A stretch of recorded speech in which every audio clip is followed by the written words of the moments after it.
you're an Aries that is overwhelmed by all the transits happening in the month of June of 2025, then watch this video where I'm going to share 4 tips to align with the energies astrologically happening this month.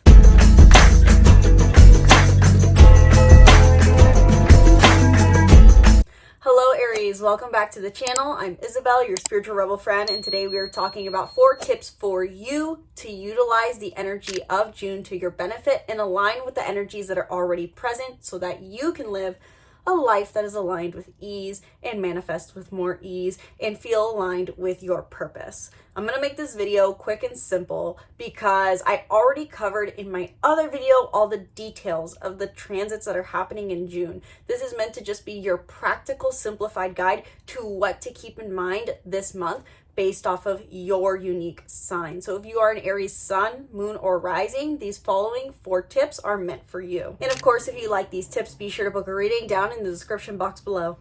Now, the first thing I'd recommend to my fellow Aries out there in the month of June to keep in mind is to share your knowledge, especially in the first week of the month, roughly even the first 9 days. We have the Sun, Mercury, and Jupiter in the sign of Gemini, to the point actually where even on the 8th, we have a very special conjunction happening between 2 of these planets. And you can learn more about that in my other video. But as far as advice with this energy in mind, I do encourage my Aries sun, moon, and risings out there to share their information on a daily basis in their daily network.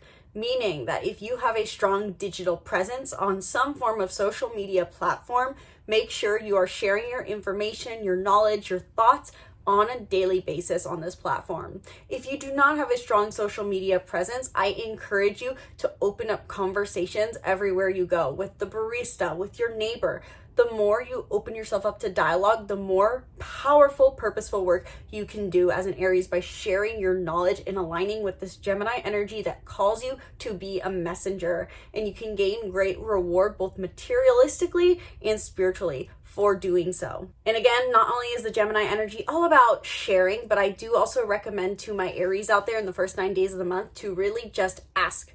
Ask the universe for exactly what you want. Be very clear in your questions. Be curious, be open, because this can really make you open to receive with how much Gemini energy that we have. It encourages you to ask and ask clearly to receive what you want. Secondly, I would encourage my Aries out there to be seen and be playful. In the first 17 days of the month, we have Mars in Leo, which means that your physical energy can best be channeled towards passion, play, pleasure, and fun. So how can you have more fun?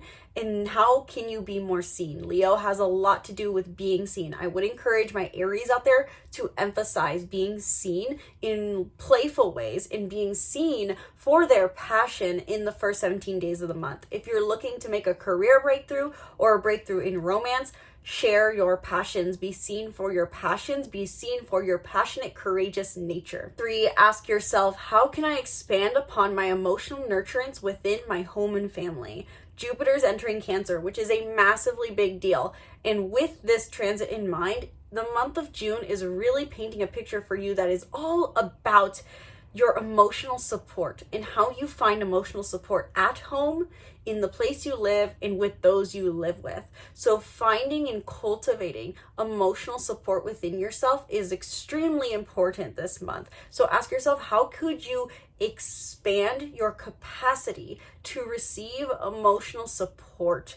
Do you need to cultivate your emotional awareness? Do you need to cultivate your ability to receive? Do you need to cultivate your emotional expression?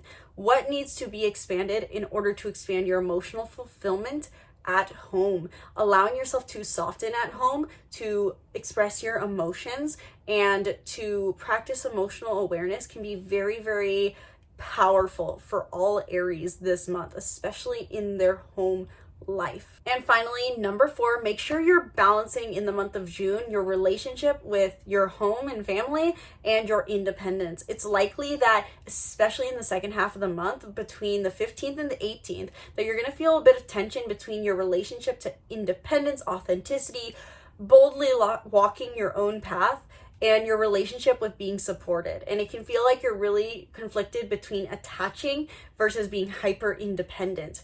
And with that in mind, that is because there is a square happening during this period. And again, check out my other video for information on what exactly this square is. But in the end, the encouragement of this transit is to ask yourself, where do I draw the line between bold independence and being supported? Are you an Aries that swings the spectrum? Do you feel like you only ever get emotional support or independence, or do you think you can achieve both?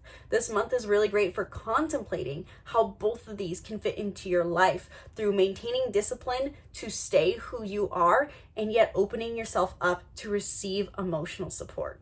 Those are your 4 tips, Aries, for the month of June. I'd love to hear in the comments down below. Is Aries your sun, your moon, your rising? Did these tips help you? Did they resonate? Should I continue making videos like this? Would you like them to be longer, shorter, different? I'd love to hear feedback down in the comments below, because this is the first time I have done a video like this. And if you want more tips on how exactly to utilize June's energies to your benefit, how to work with them, and what they are calling you to do, I invite you to book a reading down below. 1 hour long. We can dive deep into any and everything regarding the stars and your life and come up with solutions to your problems so that you can get clear on your present and your future. So if you're looking for clarity and guidance, readings are meant for you. It's not just the spewing of data. It's about advice, guidance, and clarity. So learn more about readings down below. Be sure to subscribe to the YouTube channel and stay tuned for more videos breaking down the stars. Once again, my name's Isabel. From my heart to yours, namaste.